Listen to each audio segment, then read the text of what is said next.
Phone किया हुआ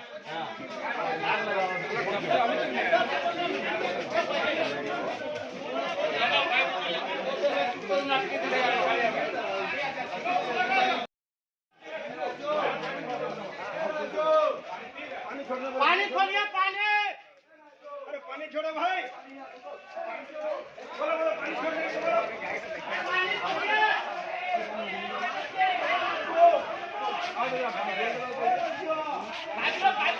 बोलो हो गया आगे जाओ जाओ जाओ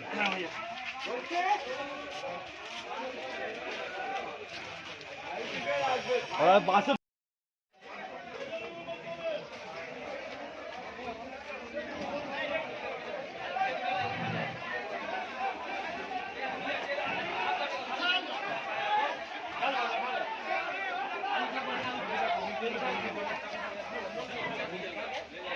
বললো অসুবিধা কাকাকে ঘুমাই তো ঘরে বললো তবে আমরা গেলাম ওটার সময় দেখি সাগর আমাকে ফোন করেছিল ওটাই বলো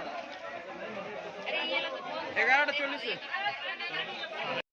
কি কারণে আগুন লেগেছে দাদা? দেখুন, কারণটা এখনো পর্যন্ত জানা যায়নি। কালকে সকালবেলায় কী কারণে আগুন লেগেছে সেটা বিষয়ে তদন্তের ব্যাপার আছে, যে কেউ লাগিয়েছে বা শর্ট সার্কিটের ব্যাপার আছে, সেটা কালকে সকালে জানা যাবে।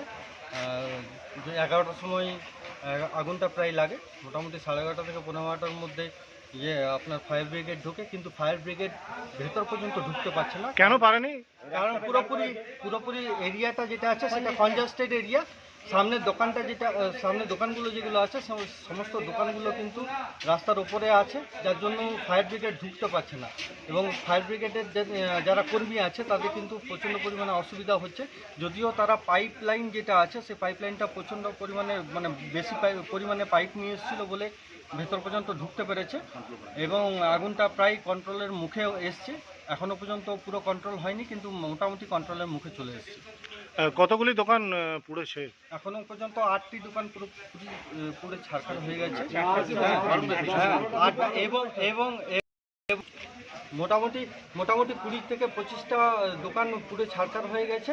এবং এখনো পর্যন্ত দোকানে যদি আগুনটা না নেভানো হতো, আশা করি পুরো সবজি মার্কেট যেটা আছে সেটা পুরো ছাড়খাড় হয়ে যেত। চেষ্টা চলছে পুরোপুরি আগুনটা নিয়ন্ত্রণে আনার, দেখা যাক এবারে কতক্ষণ লাগে এখানে। এবং প্রথমত আমি ধন্যবাদ জানাই সমস্ত সাধারণ পাবলিককে, যারা বালতি নিয়ে কল থেকে জল নিয়ে এসে পরে প্রথমত আগুনটাকে নিয়ন্ত্রণে আনার চেষ্টা করে।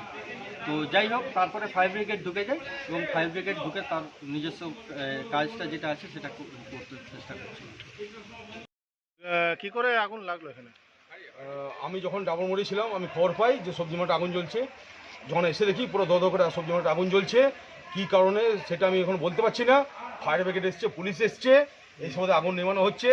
সবজি মাঠের রাস্তা এতটাই এরা দখল করে বসে গেছে, একটা দমকল গাড়ি, আমি বলবো ক্যামেরাম্যানকে ঘুরিয়ে দেখার জন্য, দমকল গাড়ি পর্যন্ত ঢুকতে পারছে না 100 মিটার দূরে। এগুলো ইমিডিয়েটলি এইসব রাস্তা ক্লিয়ার করা দরকার। সবজি মার্কেটে পুরো দখল করে বসে আছে, একটা বাইক পেরোবার জায়গা নেই। এরকম যদি আরও ভয়ানক যদি আগুন লেগে যায়, তাহলে এখানে যানমালের পুরো হানি হওয়ার সম্ভাবনা আছে ভবিষ্যতে। হ্যাঁ, মোটামুটি কতগুলি দোকান পুড়েছে? পুরো মনে হচ্ছে পুরোপুরি না হলে 20 থেকে 25টা দোকান পুরো সম্পূর্ণ ছাই হয়ে গেছে পুরো। এই প্রচণ্ড ভয়ানক আগুন লেগেছিল। এখন এই গরমের পরিস্থিতিতে সামনে দাঁড়াতে পারছি না আমরা। সবথেকে বড় ব্যাপার, এটাও দেখছিলাম যে 8 থেকে 9টা গ্যাস সিলিন্ডার বেরিয়েছে। আমরা ভেঙে গ্যাস সিলিন্ডার বার করেছি, যে চায়ের দোকানে 20 লিটার কেরোসিন তেল বেরিয়েছে। সবজি মাঠের মধ্যে এসব কি হচ্ছে? কমার্শিয়াল গ্লাসে দুটো বেরিয়েছে, কমার্শিয়াল গ্লাস যেটা দোকান থেকে দুটো বেরিয়েছে। আর রাস্তাটা ক্লিয়ার করার জন্য রাস্তা যেটা ক্লিয়ার হোক, এবং তার আগে বালতিতে জল